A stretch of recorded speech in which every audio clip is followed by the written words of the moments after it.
السلام علیکم، میں ہوں آپ کی ہوسٹ سیما شیخ۔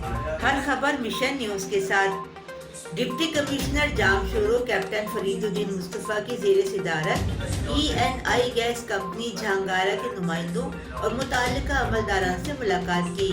ملاقات میں ENI گیس کمپنی سے ملنے والی سہولیات، جس میں اسپتالوں ایجوکیشن کے متعلق ہونے والی سہولتوں کو بڑھانے کے لیے DC جام شورو فرید الدین مصطفیٰ ENI گیس کمپنی کے نمائندوں سے اپنے آفس میں ملاقات کی۔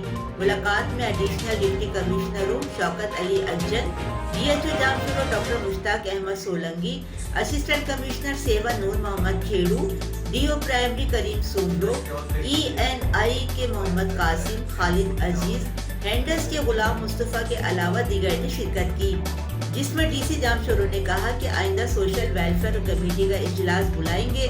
اس میں ENI گیس کمپنی کی طرف سے ضلع جام شورو میں ملنے والی سہولتوں کے معیار کو بہتر بنایا جائے، تاکہ یونین کونسل جھانگارہ کے دور دراز علاقوں میں اسکولوں، اسپتالوں کی سہولتوں کو بہتر بنایا جائے، تاکہ یہاں پر مقامی افراد کو صحت تعلیم کی سہولتیں فراہم کی جا سکیں۔ بیورو چیف رپورٹ، میر ذاکر بلوچ، مشن نیوز جام شورو۔